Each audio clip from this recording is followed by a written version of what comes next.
bergabung kembali dengan kita dengan keadaan yang sehat, ya. Karena yang namanya acara keluarga kita nggak tahu ya. Kita ini lagi pandemi. Jadi kalau misalnya ada acara-acara berkerumun gitu, memang kita harus lebih apa istilahnya, jaga prokes ya. Bukan berarti nggak boleh ya, boleh-boleh aja, yang penting kita jaga prokes gitu ya. Nah, pada pertemuan kali ini ya, kita akan melanjutkan pembahasan sebelumnya. Nah, adapun indikator atau tujuan pembelajaran yang ingin dicapai adalah yang pertama, kalian itu bisa mengidentifikasi karakteristik dari keluarga untuk menemukan hukum pewarisan sifat. Kemudian yang kedua, kalian itu bisa membuat bagan persilangan monohibrid. Kemudian yang ketiga, kalian bisa menyajikan hasil penelusuran tentang istilah-istilah terkait persilangan monohibrid. Ya. Nah, itu adalah tujuan yang ingin kita capai. Tapi sebelum kita masuk ke materi, nah Ibu ingin kalian itu mengerjakan dulu pretest, ya, biasa pretest dulu sebagai pemanasan gitu ya. Nah, Ibu sudah mengirimkan linknya ke grup WhatsApp. Silakan kalian HP-nya dipegang dulu ya.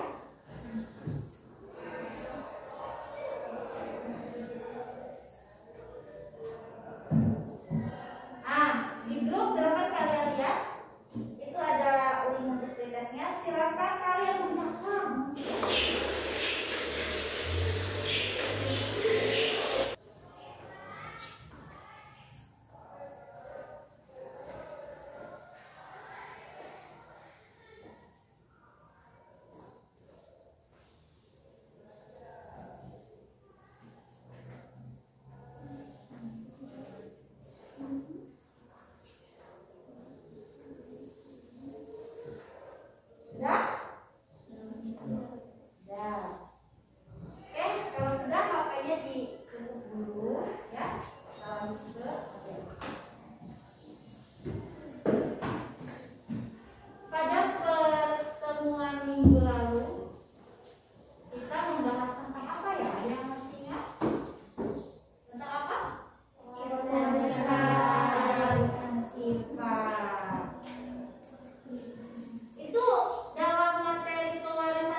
Setiap individu memiliki sifat yang diwariskan dari orang tuanya. Oke, terima kasih Aat ya. Ada lagi yang lain yang masih ingat gitu, Kak Macu? Siapa itu? Nuri, Nuri. Sifat itu ada pada kemudian dibawa oleh gamete pada laki-laki adalah sperma, sedangkan gamete pada perempuan itu. Oh gitu, jadi sifat itu ada pada gen katanya ya. Terus gen itu dibawa oleh sel gamet. Nah, sel gamet pada laki-laki itu adalah sperma. Sel gamet pada perempuan itu adalah ovum. Terima kasih ya, Nuri. Jadi benar ya, di minggu lalu inti dari pembahasan kita tuh ngomongin pewarisan sifat. Yang namanya pewarisan sifat berarti ya diwariskan gitu ya, sifat diwariskan dari orang tua kepada keturunannya atau anak-anaknya. Nah, lewat apa? Lewat gamet gitu ya. Sifatnya ada pada gen. Gennya itu diturunkannya lewat apa? Lewat gamet. Ya. Nanti si gametnya tersebut kalau bapak atau ayah gitu ya, si gametnya itu membawa sifat melalui sperma gitu ya. Di sperma itu ada sifat-sifat ayahnya, kemudian di ovum ada sifat-sifat ibunya. Kemudian terjadilah fertilisasi atau pembuahan, yang mana nanti dari pembuahan tersebut terbentuklah embrio cikal bakal individu baru, manusia baru gitu ya, yang membawa sifat-sifat yang baru gitu ya, sifat-sifat baru hasil perpaduan dari kedua orang tuanya tadi gitu ya. Itu yang kita pelajari di minggu lalu. Terima kasih ya. Nah, hari ini kita masih akan membahas tentang pewarisan sifat gitu ya. Cuma tentang apa nih gitu ya. Nah, kita mau bahas tentang hukum pewarisan sifat. Nah, apa cina hukum pewarisan sifat teh? Sebelum ke situ, ibu teh mau menunjukkan dulu sebuah gambar ini ya. Nah, ini adalah gambar foto keluarga ya, dari seorang cewek bernama Catherine Howard dan suaminya bernama Richard ya. Ini kalian bisa akses berita ini ibu bukan mengada-ngada gitu ya. Ini ada artikelnya, ada linknya di sini ya.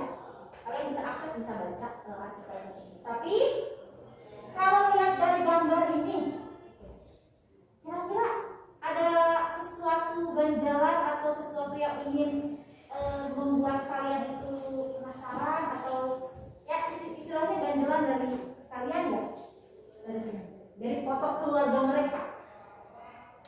Iya Irma, kenapa? Mengapa anak-anak perempuan tersebut orang tuanya lebih dominan pada ayahnya? Mengapa anak-anak yang ada di foto ini lebih mirip bapaknya gitu, nggak mirip emaknya? Oke.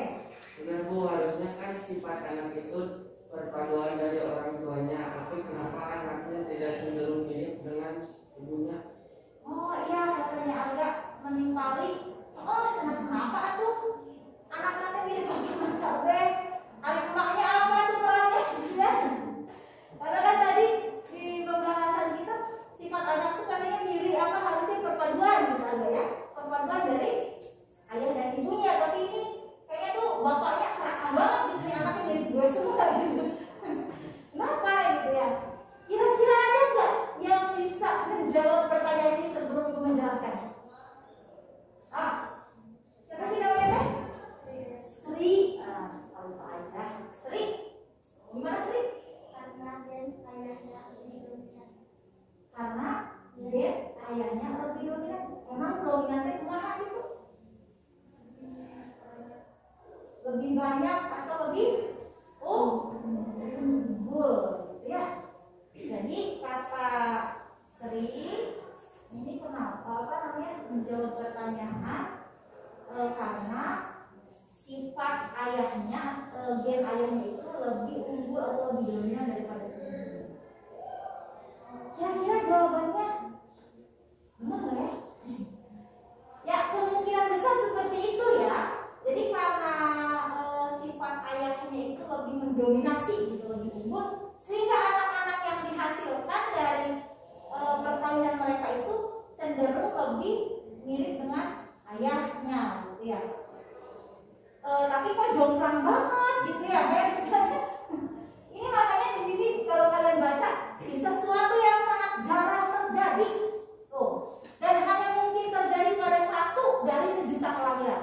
Jadi kalau kayak ibu-ibu melahirkan sejuta orang, ini yang kasus begini cuma 1 di antara 1 juta gitu, saking langkahnya begitu ya. Karena seharusnya normalnya kalau bapaknya putih emaknya hitam begini, dan anaknya minimalnya kayak kita lah gitu, sawo matang gitu ya, tengah-tengah gitu. Atau dari anaknya 2, yang satunya hitam yang satunya putih gitu kan, jadi adil gitu kan ya. Biasanya kayak gitu normalnya, umumnya gitu ya. Tapi ini justru dua-duanya malah putih semua, bahkan matanya pun bola matanya tuh biru ya. Kalau orang Negro atau Nigeria gitu kan rata-rata bola matanya itu tidak biru. Yang biru itu emang orang Eropa gitu ya, orang kulit putih yang matanya bola matanya biru. Tapi ini semua anak itu bola matanya biru gitu. Jadi kenapa gitu? Memang selain daripada gen ayahnya, ini juga bisa berkaitan dengan si ibunya, si ibu Catherine Howard ini memiliki gen warna kulit putih juga, gen yang mata biru juga. Kan gini ya anak-anak ya. Sebagaimana kita belajar minggu lalu, kita kan sudah bahas yang keluarga agak nih. Bapaknya rambutnya keriting, dikal gitu ya. Ibunya rambutnya lurus, kan minggu lalu ya. Nah, kemudian Aga dan saudara-saudaranya itu semuanya rambutnya lurus. Berarti bapaknya niwal alias beda serangan kan? Semua anak-anaknya lurus, bahkan ini gitu kan anak-anak muda sekali. Tapi dalam diri Aga itu mengandung gen rambut keriting. Sebagaimana kita bahas kemarin ya, tadi yang dijawab oleh Sri juga bahwa dalam ada sifat dominan dan sifat resesif. Yang muncul pada kita sebagai individu itu adalah sifat yang dominannya. Kan gini, bapak sifatnya dibawa oleh gamet sperma gitu ya. Ibu dibawa oleh gametnya gabung kan? Berbaur, berkolaborasi. Di situ teh urang hobi pasangan keluar, urang cek bapak teh saya ini rambutnya keriting, kamu tak ibu teh rambutnya lurus, hobi pasangan keluar anak urang yang lurus sama keriting. Berbahasa begitu loh dibahasakan mata teh. Nah ternyata yang keluar itu setelah hobi pasangan rambut lurus. Artinya dalam diri anak tersebut sebenarnya ada gen rambut keritingnya tapi hobi gitu ya. Tapi kalah yang gak mau juga lah sebenarnya ini hanya bahasa saya aja. Jadi kalah gitu. Gen keritingnya kalah oleh gen lurus. Tapi dalam tubuhnya ada gen keritingnya sebenarnya. Gitu loh. Ya. Cuman yang muncul ke permukaan yang kelihatan itu rambutnya lurus tidak keriting. Cuman potensi rambut keriting ada. Nanti gimana? Ketika nanti Aga menikah dengan seorang perempuan di dalamnya, dia ada kemungkinan anaknya itu tidak akan lurus rambutnya walaupun Aga rambutnya lurus. Terus nanti gimana tuh anaknya? Anaknya akan tergantung dari si gen ibunya juga dan istrinya Aga seperti apa. Nah, suka banyak kejadian ini anak. Ibunya rambutnya lurus, bapaknya juga lurus tapi anaknya keriting. Ayo, itu bener gak? Ibu teh bapaknya rambutnya lurus, ibunya lurus, anak-anak ada di keriting. Gimana eta keriting hormat? Nah, itu ya rambut keritingnya dari sifat resesif. Mungkin kedua-duanya itu orang tuanya ayah dan ibunya sama-sama punya gen rambut keriting, cuma memang rambut dia ya yang dominan yang keluar sebagai sifat dia itu rambutnya lurus, tapi dalam dirinya ada potensi rambut keriting sehingga itu bisa diturunkan ke anak-anaknya. Gitu ya. Nah, maka sama juga seperti kasus ini gitu. Walaupun dia si Catherine Howard ini kulitnya hitam, tapi anak-anaknya kok putih, dia putih dia, sifat dominannya kulitnya hitam. Tapi nenek moyangnya entah itu bapaknya, emaknya, kakeknya mungkin atau buyutnya ada yang kulit putih.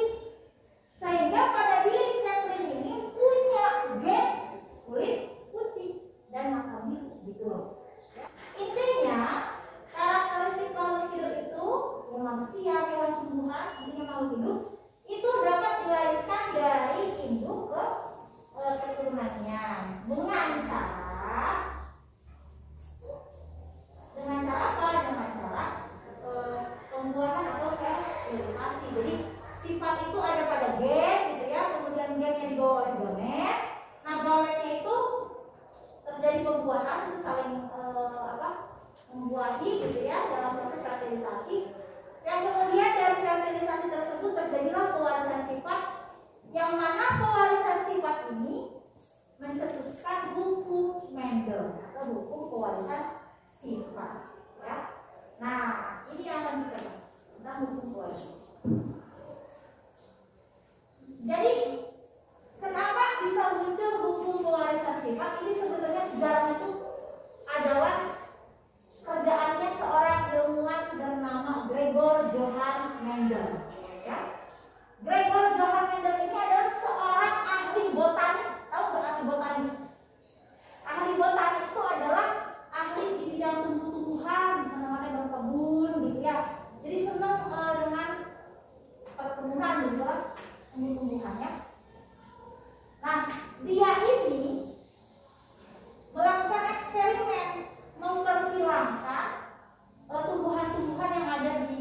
tempatnya dia gitu ya. Nah, yang dia gunakan itu sebenarnya adalah kacang kaprik. Nah, kacang kaprik teh ya jenis kacangan ya yang bunga yang suka banyak jenis bunganya, ada yang warna ungu, ada yang warna pink, ada yang warna putih gitu ya, macam-macam warna bunganya. Nah, karena kacang kaprik itu satu jenis tapi banyak banget variasinya, warna-warna bunganya macam-macam gitu. Jadi dia iseng, kok ini sejenis tapi kok beda-beda gitu ya. Jadi dia iseng melakukan persilangan. Sampai akhirnya dia menemukan hukum persilangan gitu ya, atau hukum pewarisan sifat. Makanya gara-gara eksperimennya dia ini dikenal sebagai bapak genetika. Jadi kalau kalian ditanya misalnya, siapakah bapak genetika? Itu mau orang yang nanya orang Australia, mau yang nanya orang India, semuanya pasti jawabnya adalah bapak Mendel. Gregor Johann Mendel itu adalah bapak genetika. Ya. Kenapa dia disebut sebagai bapak genetika? Karena dia adalah pencetus teori tentang penurunan atau pewarisan sifat.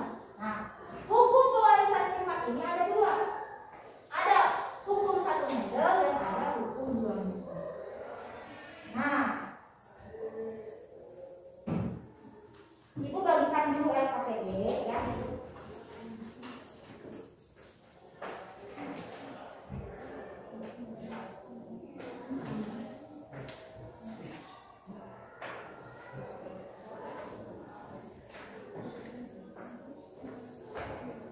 Silakan kalian buka LKPD-nya halaman kelima. Ya, halaman kelima. Di situ ada beberapa istilah-istilah tentang pewarisan sifat, khususnya tentang persilangan ya, tentang pewarisan sifat.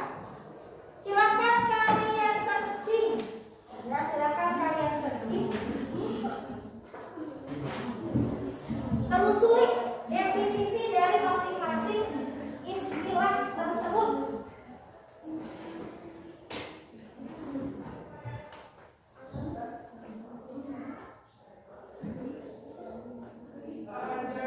Mencari ya, istilah-istilahnya dicari, ditulis pada tabel atau kolom tersebut.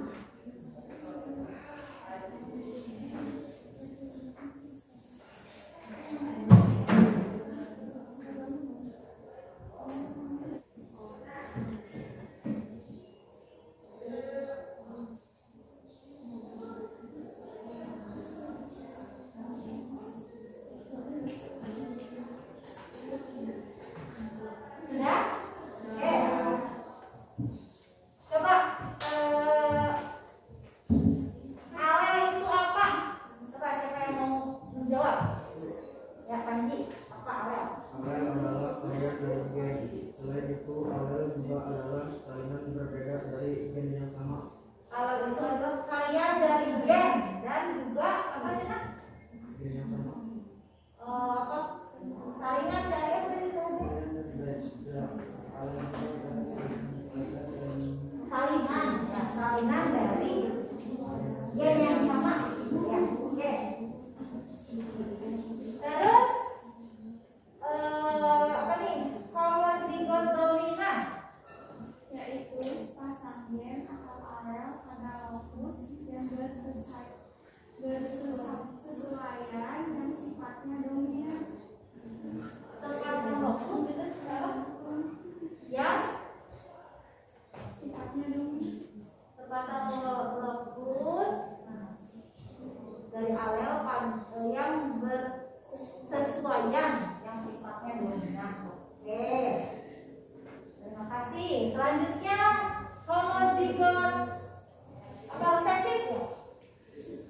Siapa yang mau coba?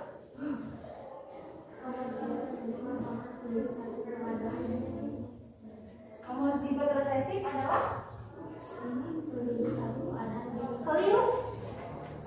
keliru satu keadaan genetik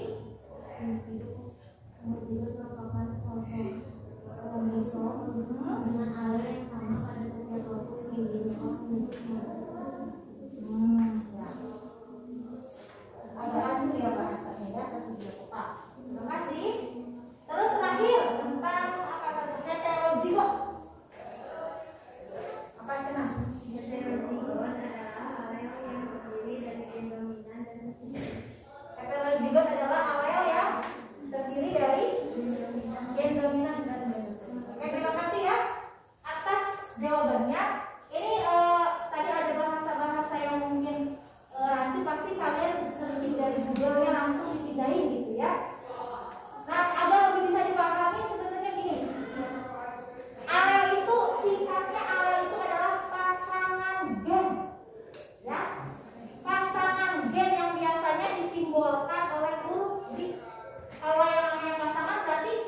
alelnya? Dua. Ya, jadi ada dua huruf, nah, itu sepasang. Nah, itu kan disebut alel. Pasang gen, ya. Kemudian homozigot dominan. Nah, ada homo itu artinya. Ayo, kita homo nggak? Homo itu bukan menyukai sama jenis ya. Tapi artinya sejenis gitu ya. Homo itu artinya sejenis. Jadi homozigot berarti zigotnya itu sejenis gitu loh. Ya, jadi ada apa namanya? Gen gitu ya, alel gitu yang merupakan pasangannya itu sejenis sarua. Jadi kalau misalnya dia nih dominan, berarti kalau dominan hurufnya kapital, huruf besar. Nah, jadi homozigot artinya gennya itu pasangan alel atau pasangan gen yang hurufnya itu sarua dua-dua nanti kapital atau dominan. Ya. Ketika ada pasangan alel atau pasangan gen hurufnya kapital semua, maka disebut dengan homozigot dominan. Ya, bisa dipahami ya? Nah, sekarang kalau homozigot resesif kebalikannya yang dominan. Kalau yang dominan kapital semua, kalau yang resesif berarti huruf kecil semua. Jadi pasangan antek sama-sama, kedua-duanya sama-sama kecil hurufnya, gitu ya. Terakhir heterozigot. Kalau heterozigot arti dari hetero tuh beda jenis gitu. Jadi hijina huruf kapital, hijina huruf kecil, itu heterozigot. Ya, jadi ada yang dominan dan ada yang resesif dalam satu pasangan. Ya. Oke, terima kasih ya. Tapi bisa dipahami dari penjelasan ibu inti-intinya ya? Bisa? Oke. Nah, istilah penting lain yang memang ini sudah ibu sampaikan di pertemuan sebelumnya. Tapi istilah ini harus terus-terusan kalian ingat, jangan sampai lupa ya. Pertama ada parental, biasanya disingkat dengan huruf P. Ya. Ini artinya adalah induk atau orang tua. Kemudian ada gamet, biasanya disingkat dengan huruf G. Itu artinya sel kelamin. Kemudian filial. Nah, ini juga kalian harus tahu nih. Kadang-kadang sel kelamin itu selalu pakai lambang loh. Pakai lambang. Kalau laki-laki itu biasanya lambangnya itu begini. Pernah lihat nggak lambang seperti ini? Nah, ini untuk lambang sperma atau sel kelamin atau gamet pria. Kalau perempuan biasanya begini lambangnya. Ya, jadi ini untuk lambang gamet gitu ya.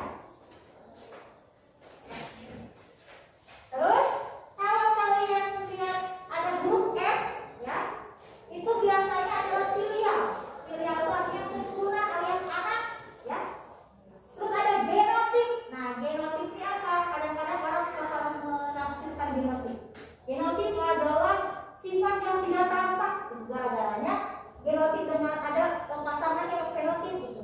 Fenotip itu sifat yang tampak. Jadi kalian siswa itu ada yang mendeskripsikan sendiri bahwa kalau fenotip itu sifat yang tampak, berarti genotip itu sifat yang tidak tampak. Padahal bukan begitu ya. Walaupun memang genotip itu adalah tidak tampak, tidak kelihatan, tapi definisinya bukan itu. Genotip itu adalah gen. Secara keseluruhan informasi sifat itu adalah genotip namanya, atau gen itu namanya ya. Gen penyusun sifat itu gen. Kalau fenotip sifat yang tampak. Sifat yang tampak apa?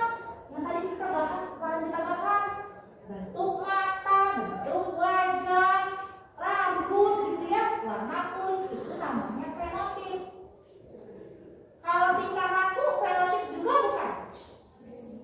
Kelakuan, saya pemarah, pemalu, itu fenotip juga bukan. Fenotip kenapa? Karena bisa diamati. Kelihatan nggak seseorang marah? Kelihatan kan? Angguk, semua mata melotot. Nah, itu kan nanti kelihatan. Tampak, tampaknya biasa ditinggali, bisa diamati, gitu kan? Berarti sifat-sifat seperti itu ya, tingkah laku itu merupakan fenotip. Nah, itu tadi istilah tadi harus kalian ingat ya. Nah, sekarang hukum pewarisan sifat, sebagaimana tadi sudah disinggung ya, bahwa ada dua, ada hukum satu Mendel, ada hukum dua Mendel. Nah, yang saat ini kita akan pelajari adalah tentang hukum satu Mendel. Di sini ada kata segregasi. Nah, segregasi nanti kita akan bahas ya. Nah, kebetulan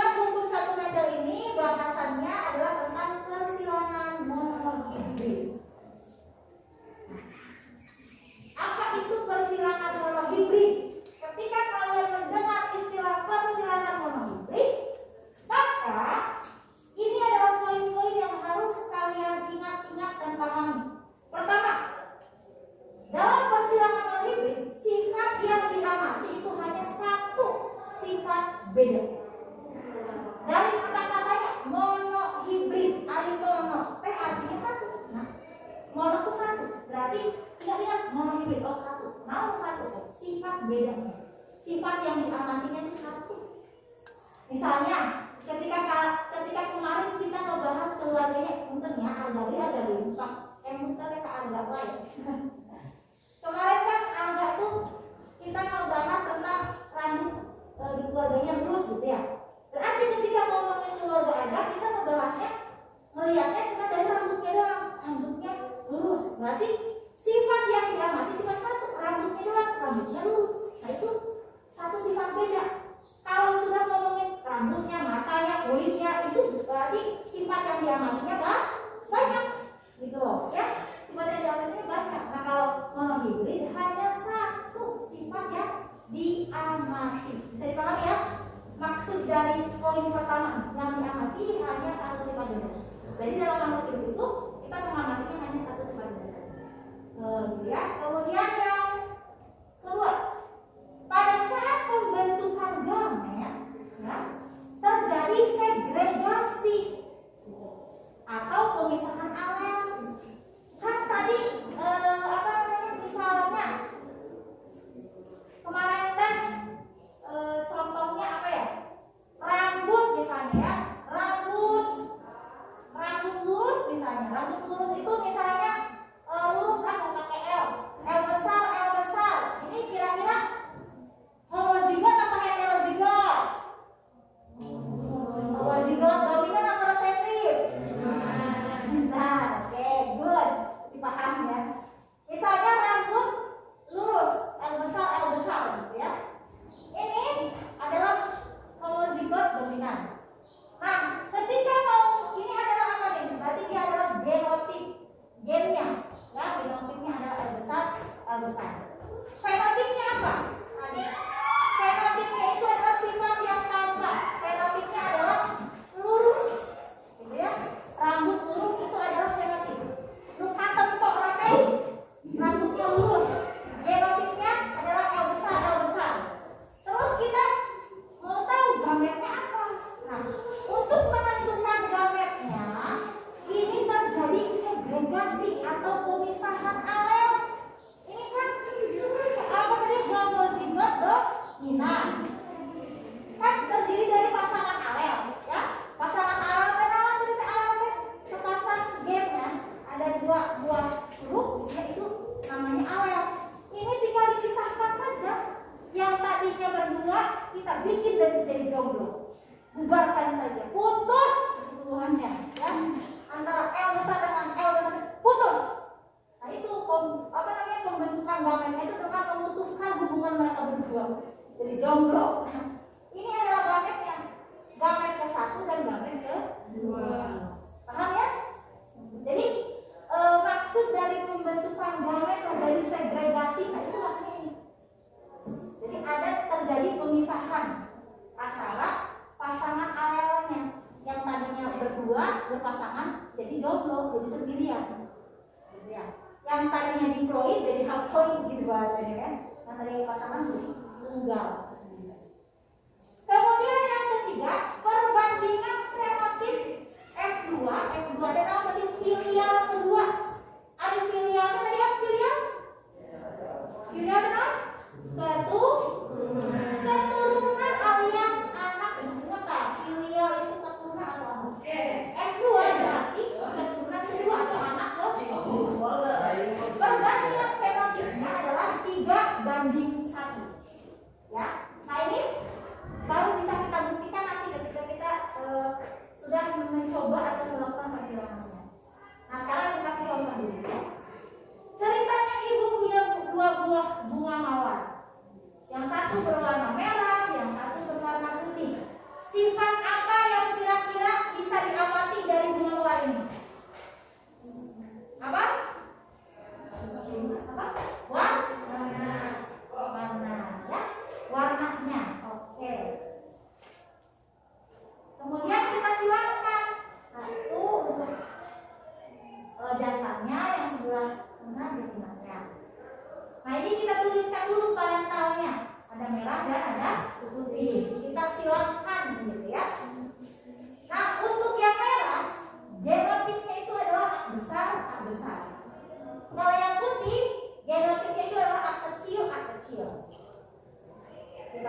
keturunannya adalah memiliki genotip A besar, A kecil, ada 42. Intinya semuanya keempat ini memiliki genotip A besar dan A kecil. A besar dan A kecil ini berarti siapa yang dominan? A besar. A besar itu dominan. Kemudian yang A kecilnya apa jadi? Resesif ya. Jadi kalau misalnya yang dominannya A besar, kemudian A kecilnya resesif, kira-kira sifat apa yang muncul pada anak pertama atau pilihan pertama ini? Sifat apa yang muncul dari A besar A kecil ini? Warna apa? Benar ya, jadi karena A besar dominan dan A besar ini mewakili warna merah, ya. Sementara A kecil itu resesif dan mewakili warna putih. Ketika mereka bersanding bersama, maka sifat yang muncul adalah yang dominan. Siapa dominan? Merah. Sehingga ketika ibu menyilangkan dua bunga ini merah dan putih, maka anaknya hasil persilangannya akan dihasilkan bunga warna merah. Paham? Jadi anak pertamanya warna merah. Nah, kemudian apa yang terjadi kalau si anak yang tadi yang warna merah tadi, anaknya berarti ya, anak yang hasil persilangan tadi bunga merah dan putih, kita silakan lagi dengan sesamanya. Tadi A besar A kecil, kita silakan lagi dengan sesamanya. Boleh ya kalau dalam tumbuhan dan hewan disilakan dengan sesamanya, dengan saudaranya boleh, tapi kalau kita nggak boleh manusia ya, kawin dengan adik boleh. Tapi kalau misalnya tumbuhan atau hewan, boleh kita silakan dengan sesamanya. Ya. Nah, gimana nih keturunan yang akan dihasilkan kalau si A besar A kecil disilangkan lagi dengan A besar A kecil? Yang notabene ini A besar A kecil berwarna merah, A besar A kecil juga berwarna merah. Jadi si merah ini, si anak ini ya, dikawinkan lagi dengan sama. Apa yang terjadi? Nah, untuk mengetahui hasil persilangan ini, ibu ingin kalian coba sendiri persilangan, ya, dengan melakukan aktivitas praktikum, ya.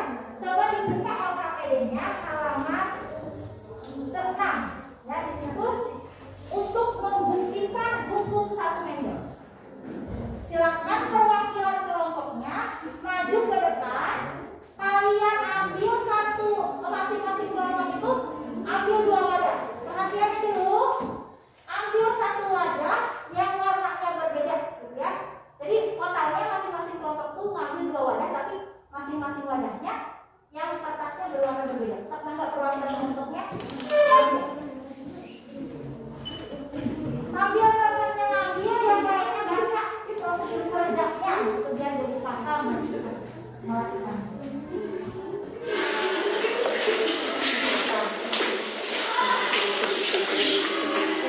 Ini ya, kalian bisa baca di LKPD step by stepnya, prosedurnya. Jadi kita mau membuktikan hukum satu Mendel, ya. Ini sudah ada ya toples, atau kita nggak pakai toples ya, pakainya wadah aja bekas aqua. 2 buah masing-masing kelompok sudah ada ya. Kemudian kertas sudah ada. Alat tulis bawa masing-masing punya ya. Nah, silakan kalian lakukan prosedur yang kedua. Tandai 10 potongan kertas dengan menuliskan kode huruf A besar jantan, ya, pada 10 potongan. Kemudian 10 potongan yang lain ditulis dengan A kecil jantan. Itu untuk kertas yang warnanya sama tuh, ya. Misalnya kalau kalian ngambil yang merah muda, yang merah mudanya untuk jantan berarti 10 ditulis dengan A besar jantan, 10 kertas ditulis dengan A kecil jantan. Nanti warna kertas yang lainnya yang satunya untuk yang betina. 10 potongan kertas untuk A besar betina, 10 potongan kertas yang lain untuk A kecil betina. Nah, silakan lakukan dulu prosedur. Oh ya, jangan lupa wadahnya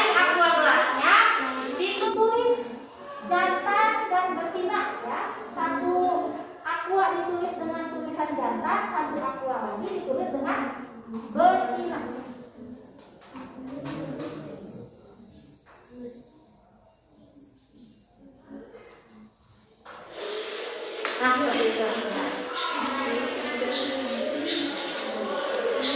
Bagi ya dari kamu yang besar. Kalau kurang kertasnya barangkali saat itu nanti tinggal minta ya, masih ada stok.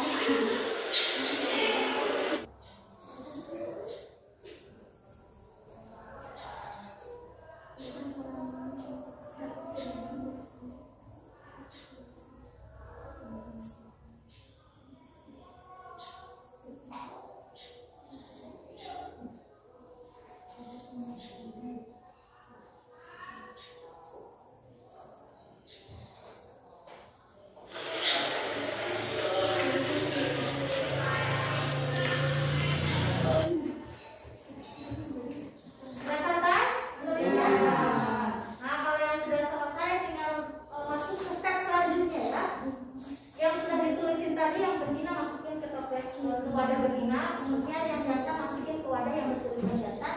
Nanti kalian acak, terus disiapkan gitu ya, satu orang yang mencatat. Di situ ada tabel ya, jumlah hafalnya yang diperoleh. Jadi nanti kalian ambil satu dari toples data gitu ya, dan satu dari betina, kemudian dipasangkan, simpan sampai habis kalian lakukan itu. Nanti di endingnya kalian buka-bukain lagi, tuliskan pasangan yang muncul dari hasil pengambilan tadi ya. Nanti kalian tuliskan dan analisa.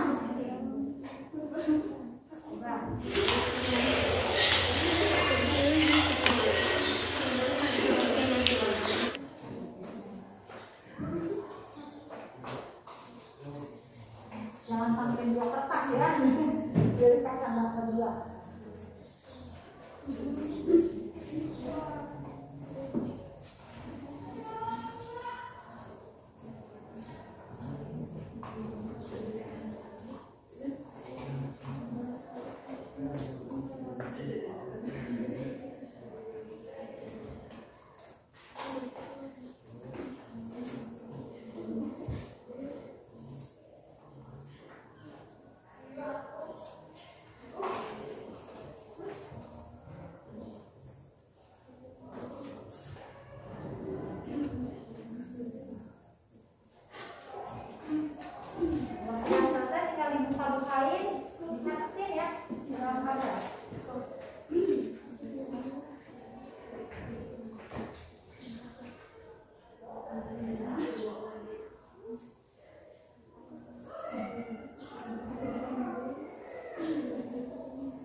kesimpulannya. Oh iya.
Sudah selesai? Oke. Coba kelompok mana yang mau mempresentasikan hasil dari praktiknya? Oh, Acung, kelompok yang siap.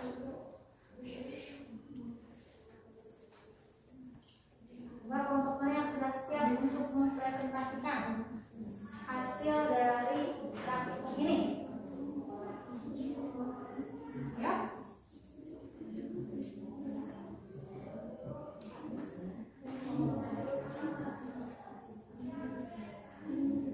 Udah selesai dulu, praktiknya udah selesai. Mana nih yang udah siap presentasi? Sok, silakan. Acungkan tangan. Mana kelompok yang ini sudah membacakan hasil praktikumnya? Oke, kelompok 3 ya. Sambil berdiri juga bacakan. Ya. Yang lainnya perhatikan. Berdasarkan percobaan kami memperoleh hasil jelas A kapital dan A kapital 8 buah, A kapital dan A kecil 4 buah, A kecil dan A kecil 8 buah. Untuk A kapital dan A kapital sifat yang muncul adalah berwarna merah. Untuk A kecil dan A kapital sifat yang muncul juga berwarna merah. Sementara A kecil dan A kecil sifat yang muncul adalah berwarna putih. Sehingga pada percobaan ini diperoleh keturunan dengan sifat warna merah sebanyak 12 buah. Dari A kecil ditambah A kapital dan A kapital ditambah A kapital, dan keturunan dengan sifat warna putih sebanyak 8 buah. Ya, terima kasih kelompok 3. Sekarang coba satu kelompok aja lah presentasikan hasil dari praktiknya. Oke, kelompok 2. Dari praktik ini kami memperoleh hasil 2A besar 4 buah, A besar, A kecil 12 buah, dan 2A kecil 4 buah. Untuk turunan yang A besar, 2A besar akan memiliki sifat warna merah, berat dan yang A2 kecil akan memiliki sifat warna putih. Oke, terima kasih. Ya. Kalau untuk yang lainnya, saya langsung tanya aja lah ya. Hasil akhirnya aja. A besar berapa? 4. A besar A kecil? 12. Terus A kecil 4. Saya tulis dulu di sini ya. Kelompok 1 A besar, A kecil, A besar, A kecil, A kecil. Ini berapa tadi? 4. Terus 12 terus 4. Kelompok 2 tadi yang presentasi berapa? 4 terus 12 mirip ya. Terus kelompok 3 tadi berapa? 8 ya maksudnya? 8 terus 4 dan 8. Kelompok 4 5 10 5. Tadi ada yang menyimpulkan kelompok mana ya tadi? Kelompok itu juga ya, kelompok 3. Yang berwarna merah teh berapa ya? Itu teh sana kelompok 3 teh 12 dari mana? Oh, ini yang kelompok 3 berarti ya. Yang warna merah teh 12 teh di mana juga nah? Ya.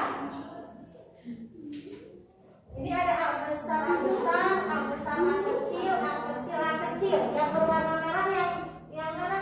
12 teh dari A besar dan A kecil. Ini 8 ditambah 4 jadi 12 gitu ya. Berarti yang ini merah, gitu kan? Merah. Yang ininya putih. Itu yang kelompok 3. Kelompok yang berapa tadi? 2, kelompok 2. Ini yang merah juga. Yang mana yang merah? 2 A besar gitu maksudnya. Terus sama A besar A kecil juga. Ini juga merah. Ini putih. Yang lainnya sama nggak rasio merahnya? Yang ini tuh merah, ini merah. Sama nggak? Sama ya. Jadi sepakat berarti ya. Untuk A besar hasilnya warna merah. Untuk A besar A kecil hasilnya merah juga. A kecil putih ya. Nah, jadi kalau kita buat perbandingannya merah banding putih, kalau kita lihat data dari kelompok 1, yang merahnya berapa kelompok 1? 16, putihnya 4. Kelompok 2 sama ya, putihnya 4. Kelompok 3 12, ininya 8 ya. Terus kelompok 4 15 dan 5. Ini perbandingan antara merah dan putih ya. Bisa diperkecil nggak ini rasio perbandingannya? Gimana cara memperkecil rasio? Dibagi dengan, kita ngomongin yang kelompok 1 dulu lah. Kita perkecil rasionya 16 banding 4 itu jadi berapa? 4 banding 1. Dari mana 4 banding 1? Yang 4 dibagi 4, yang 16 juga dibagi 4. Paham ya cara ini rasio ya? Berarti yang kelompok 2 juga sama ya, 4 banding 1. Yang ini 12 banding 8 bisa diperkecil nggak? Gimana? Jadi berapa? 3 banding 2. Dari mana 3 banding 2? 12 dibagi 4, yang 8 juga dibagi 4. Nah, oke. Yang kelompok 4, jadi 3 banding 1. Jadi, terus maksudnya apa nih? Begini. Karena kita ceritanya mau membuktikan buku Mendel, bahwa sebelumnya itu ya,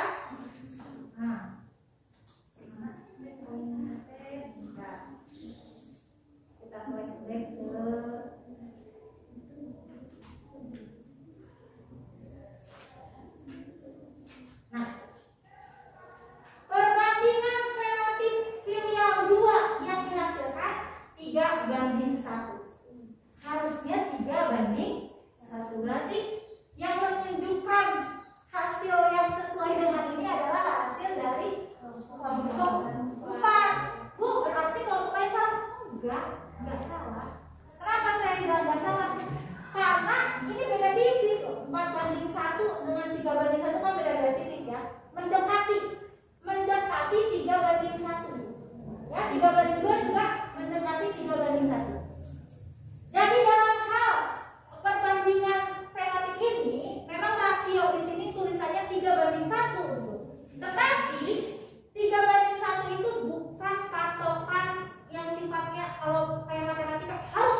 motivasinya dan jawabannya gitu ya. Ingat, ini tidak berarti kalian salah gitu ya. Sekali lagi, ini sifatnya mendekati 3:1. Jadi semuanya sudah tepat ya. Jadi kita bisa membuktikan bahwa pada persilangan monohibrid ya, ketika si filial atau anak dikawinkan lagi dengan anak yang sama ya, dengan sesamanya, itu akan menghasilkan fenotip atau fenotip yang sifat yang tampak dengan peluang rasio mendekati 3:1. Jadi lalu dibahasakan singkatan mobil. Jika seorang ibu berambut keriting dengan bapak berambut lurus, maka nanti sifat yang nampak itu 3:1. Dari anak-anaknya yang lahir, kan sekali lahir mau mungkin langsung 4 anak, bener ya? Ya kan? Kita yang namanya lahiran gitu kan, nggak mungkin tiba-tiba borojol 4 anak, 3 orang rambut keriting, 1 rambut ini enggak. Jadi peluang 3:1 itu peluang di antara peluangnya itu yang lahir itu bakal keriting apa lurus nih. Kalau ternyata yang 3 itu adalah keriting, yang 1 lurus, berarti 3 kan lebih banyak ya. 3 lebih banyak gitu. Sifat yang fenotip yang 3 itu lebih banyak daripada yang 1 gitu. Jadi peluang yang akan lahir itu lebih besar yang 3 gitu maksudnya ya. Paham ya? Oke. Itu ya tentang hukum 1 meter.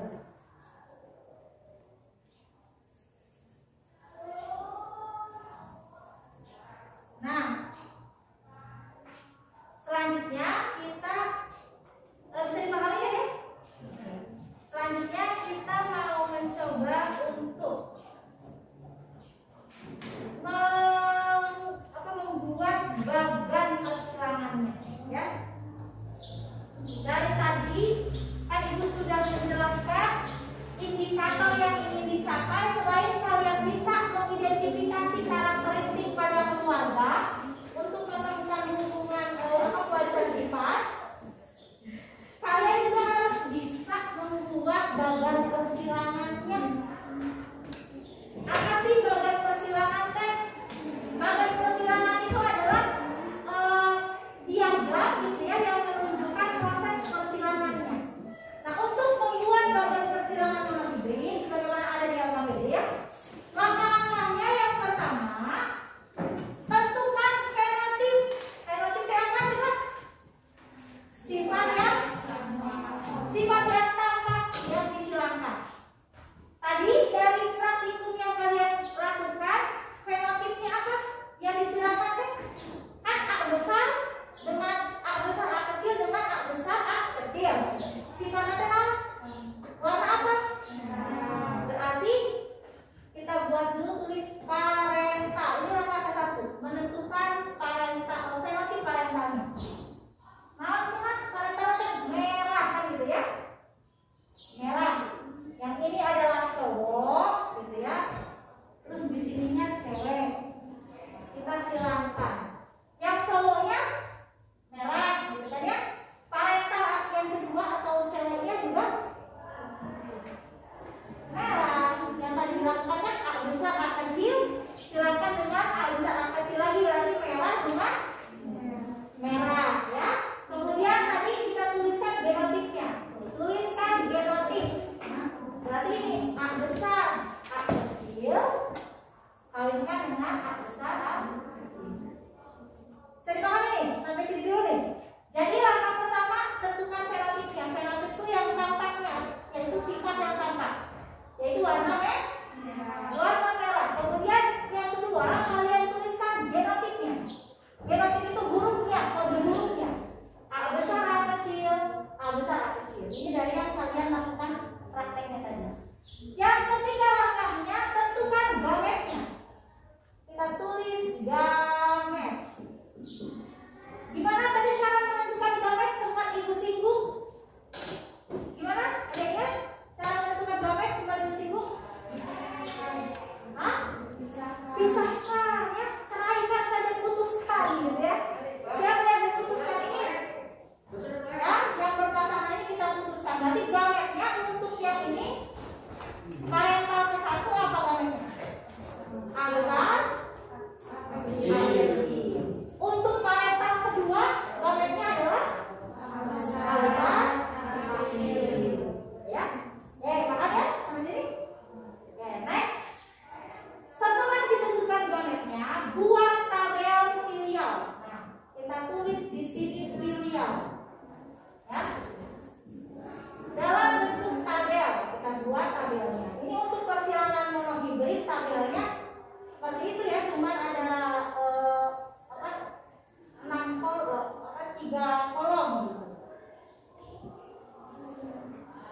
6 polos 3 garis. Nah ini seperti ini. Nah, ya. Terus di sini baca tuh.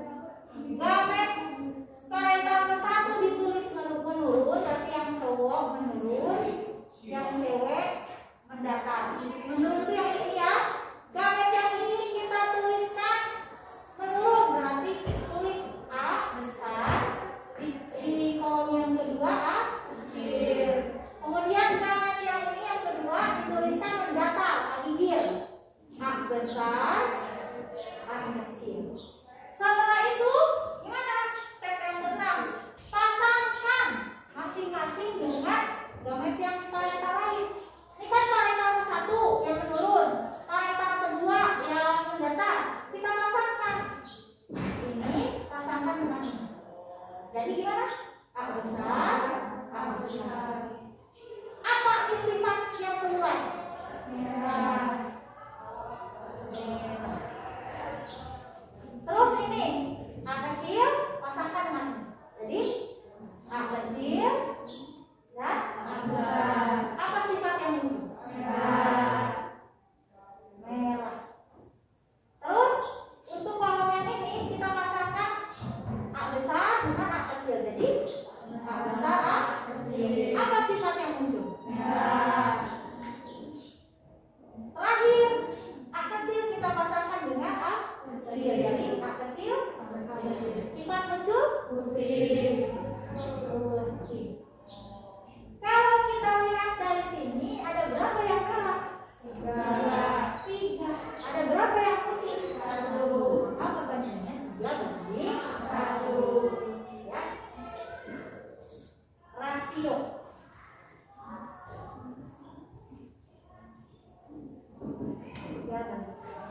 Ini adalah disebut bagan persilangan. Ya. Ini bagan persilangan untuk 1 kali persilangan. Kalau 2 kali ya tinggal tulis lagi. Parental 2, gamet 2, filial 2, gitu ya. Tinggal tambahin aja angkanya. Kira-kira bisa dipahami cara membuat bagan? Nah sekarang, jadi kesimpulannya kalau saya tulis bagan secara keseluruhan dari apa yang saya jelaskan tadi tentang bunga mawar merah dan mawar putih. Pada awalnya parentalnya itu ya, merah itu A besar, ini persilangan pertama, disilangkan dengan A kecil yang warna putih, menghasilkan gamet seperti itu, dan filial ke-1-nya adalah A besar A kecil sebanyak 4 buah. Itu yang awal ya. Perhatian di depan. Ya. Kemudian ketika disilangkan filial ke-1 ini disilangkan dengan sesamanya, yang kalian lakukan pada aktivitas tadi praktikum, kita tuliskan parentalnya adalah A besar A kecil disilangkan dengan A besar A kecil lagi, menghasilkan gamet ya A besar A kecil gitu ya. Kemudian disilangkan. Nah ini metode lain selain membuat bagan itu ada yang ditulis dengan tabel, ada yang langsung ditulis seperti ini aja. Cuma kadang-kadang kalau ditulis seperti ini teh setengah arti gitu. Dari mana asalnya filial teh A besar gitu. Tapi kalau dari tabel kan kelihatan. Maka ini apa namanya, cara saya untuk menjelaskan saja ya di sini. Jadi A besar dari yang warnanya merah nih, A besar dengan A besar yang kedua ini. Terus yang warnanya hijau nanti A besar dengan A kecil, jadi A besar A kecil. A kecil dengan A besar jadi A kecil A besar. A kecil dengan A kecil jadi A kecil A kecil. Ya. Jadi sebetulnya bagan itu bisa dibuat seperti ini atau seperti yang dijelaskan tadi. Cuman lebih mudah dipahami yang menggunakan tabel. Oke, jadi ini ya terbukti bahwa rasio fenotip filial kedua atau filial kedua rasio persilangan kedua adalah 3:1.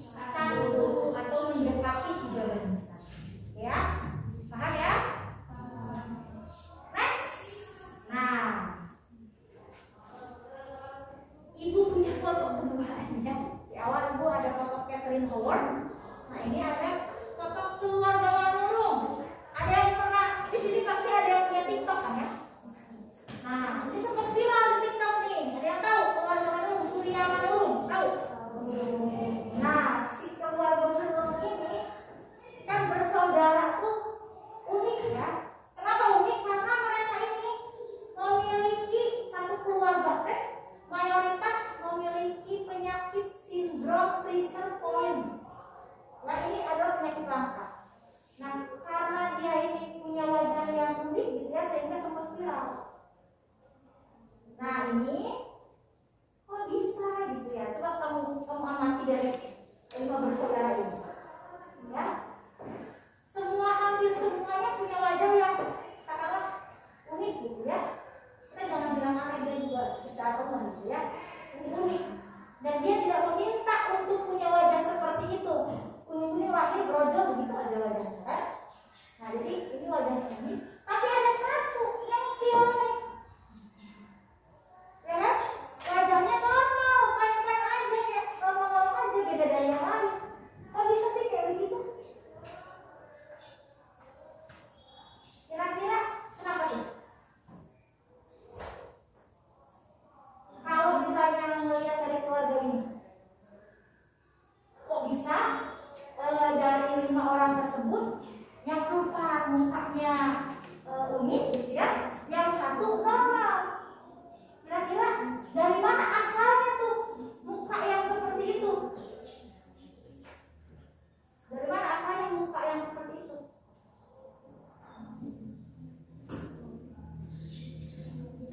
Dari mana?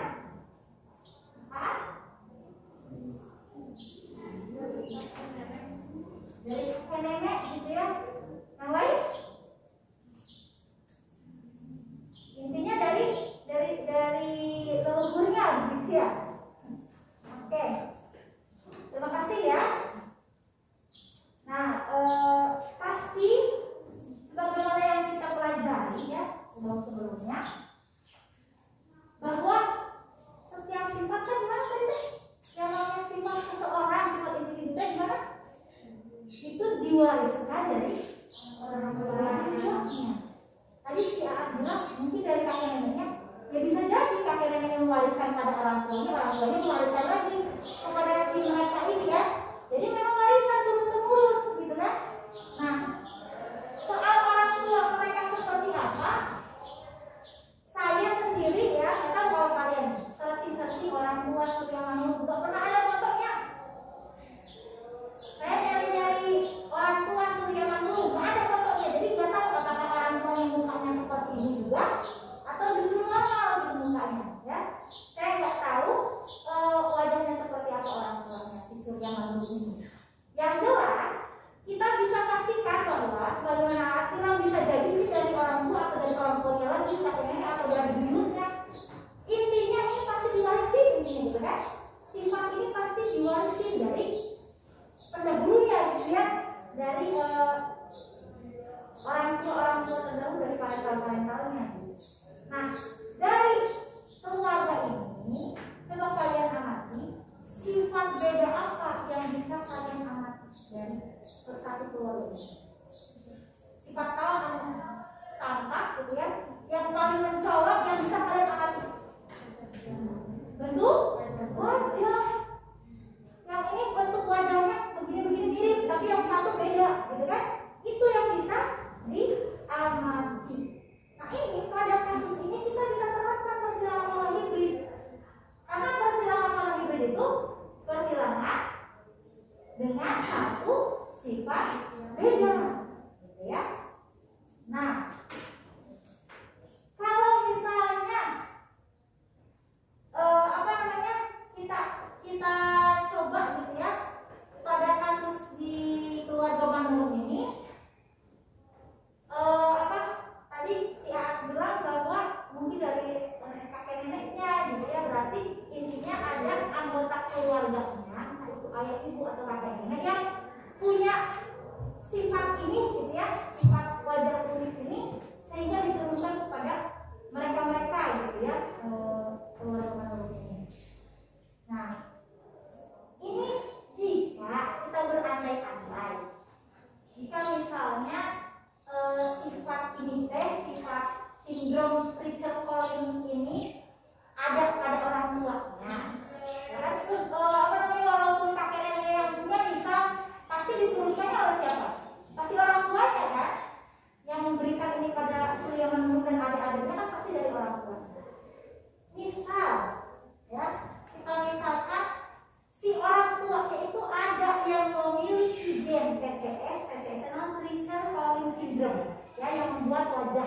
menjadi unik seperti ini.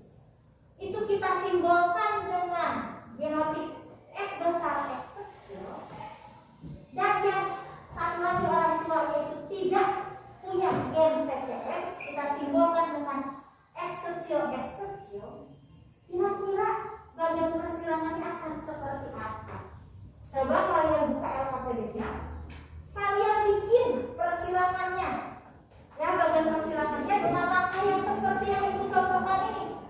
Diskusikan dengan kelompok kalian. Coba buat, ya. S besar S kecil disilakan dengan S kecil hasilnya akan seperti apa?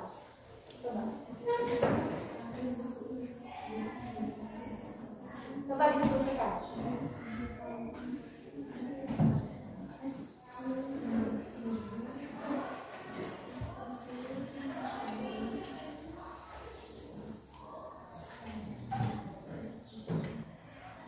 Coba ya diskusikan. Barangkali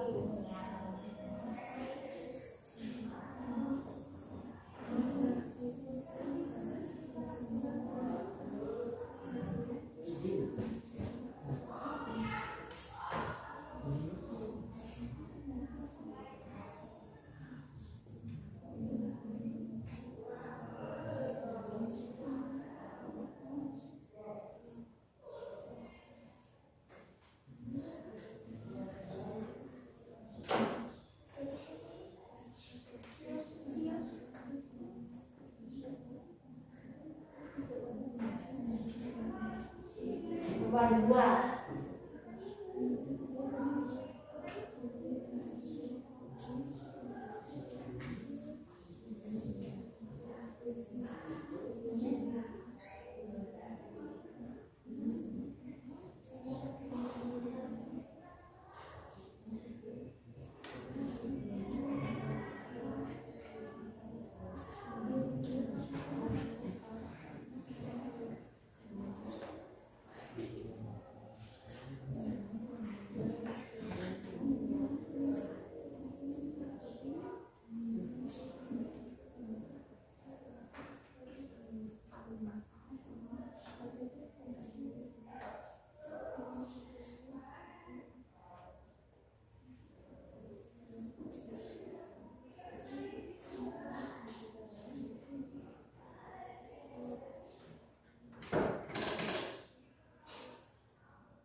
Nanti filialnya seperti apa kita tuliskan yang ini. S besar S kecil kita tulis dulu. S kecil kita tulis data. Lalu kita pasangkan S besar dengan S kecil. Jadi S besar S kecil. Kemudian S besar dengan S kecil, S besar S kecil.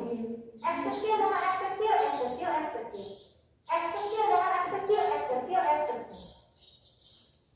Sifat yang muncul itu gimana? Ingat ya, yang memiliki gen TCS itu S besar S kecil.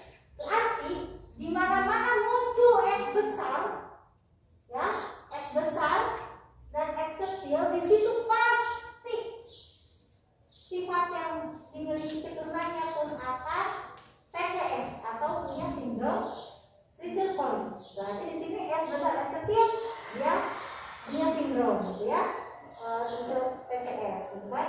S besar S kecil ini juga punya sindrom TCS. Yang S kecil berarti dia normal, mukanya nanti akan normal, gitu ya, tidak punya sindrom itu.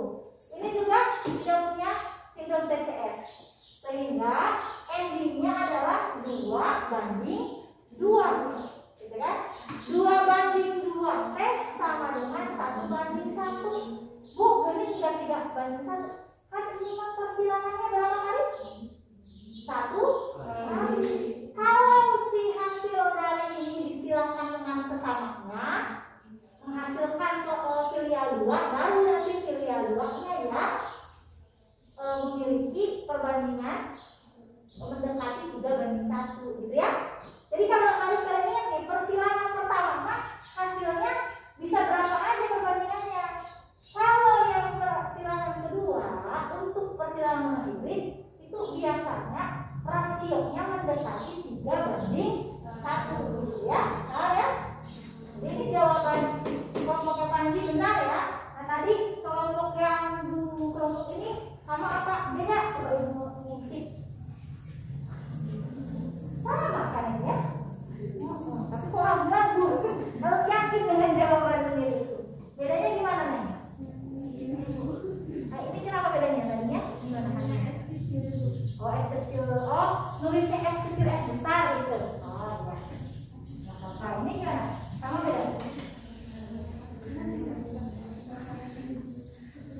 Oh, gitu malah S besar semua. Oke. Jadi sebenarnya yang kelompok A itu berarti kelompok 3 itu nggak salah ya, sama jawabannya. Tapi katanya tadi beda di sini, kata yang kedua itu malah S kecil dulu baru S besar gitu ya.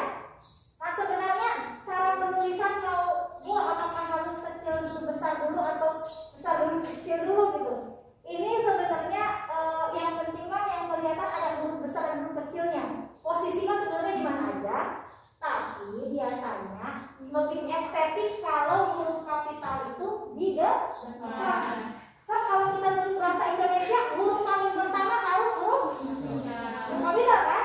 Kalau kita nulis bahasa Indonesia, huruf pertama diawali kapital pasti gitu. Setiap kali menuliskan huruf pertamanya kapital. Jadi huruf kapitalnya selalu biasanya dituliskan di awal. Tapi salah nggak kalau saya nulisnya begini? Ya nggak apa-apa sebenarnya, mau nggak salah. Soal urutan doang, cuman lebih tepat lagi, sesuai lagi kalau huruf kapital di belakang. Bisa dipahami ya?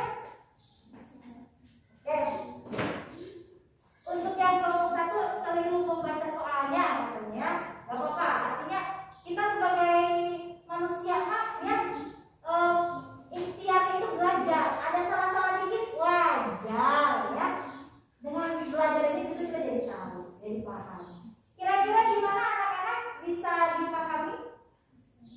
Nah ini ya, kalau saya review gitu ya, hasil dari ini ada seperti ini ya. Intinya nanti dihasilkan 2 anak peluang gitu ya, dihasilkan dua peluang anak yang lahir dengan sindrom TCS dan 2 yang kemungkinannya normal, sehingga anak yang terlahir dari pasangan orang tua yang satu punya TCS yang lainnya normal itu adalah 50-50 ya, 50% kemungkinannya akan sakit sindrom ini TCS, 50% akan normal ya. Nah ini kalau kita bicara soal gennya ya, kalau kalian lihat gambar ini adalah kromosomnya. Ini kromosom orang yang punya penyakit atau kelainan TCS ini. Ini kan kromosomnya berbeda gitu ya. Dia niwal, gitu, kalau ini normal. Misalnya ayahnya yang afektif atau yang punya gen ini gitu ya. Nanti anaknya gimana? Nih akan ada 2 orang yang sakit penyakit ini dan 2 orang yang akan normal, gitu ya. Tapi lagi-lagi ingat ya, bukan berarti setiap kali ini anaknya langsung 4, enggak gitu. Kemungkinannya itu bisa jadi nanti anaknya kalau cewek ada ketika lahir, kalau cewek mungkin dia ada yang sakit, ada yang normal. Kalau cowok juga sama ada yang normal. Jadi 50-50. Makanya tadi di keluarga manurung itu banyak kelahiran itu lebih dominannya banyak yang sakit TCS gitu ya, sehingga mukanya seperti itu karena memang kelahiran itu 50-50 ya, peluang gitu. Kira-kira gimana? Bisa dipahami penjelasan materi ini? Oke, kalau gitu alhamdulillah ya. Nah,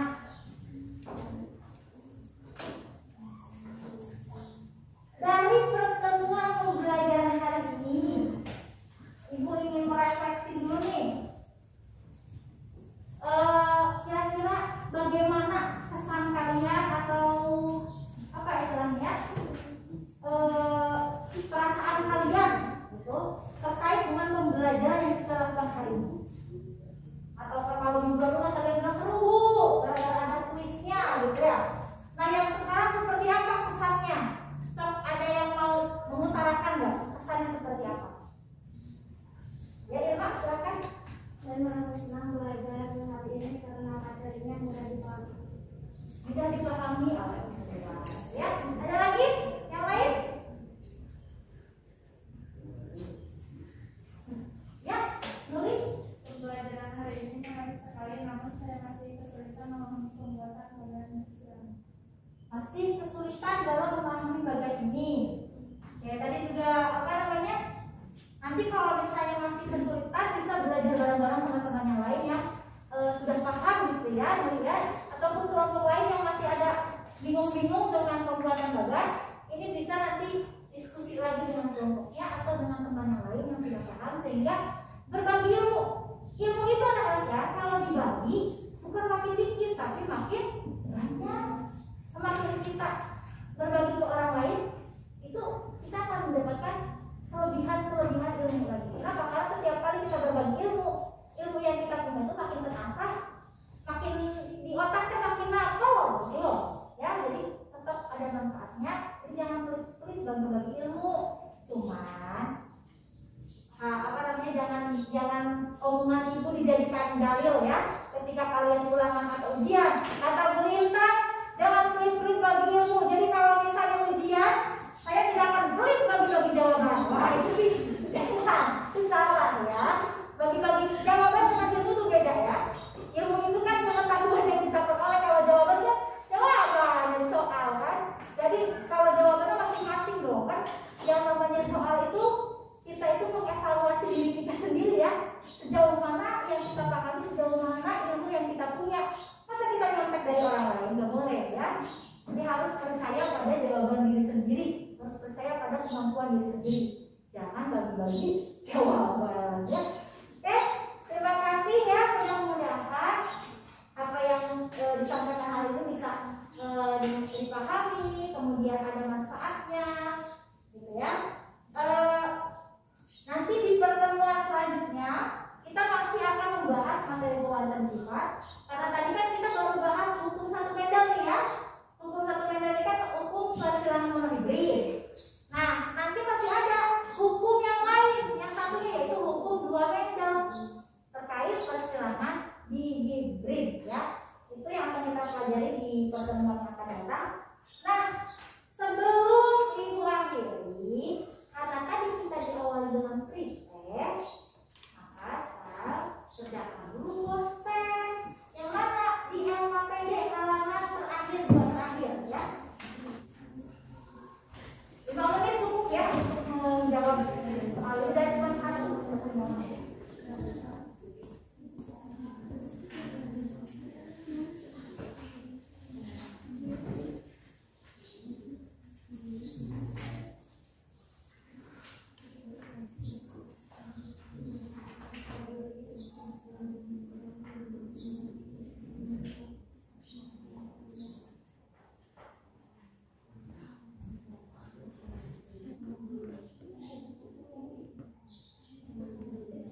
napas lagi gitu ya.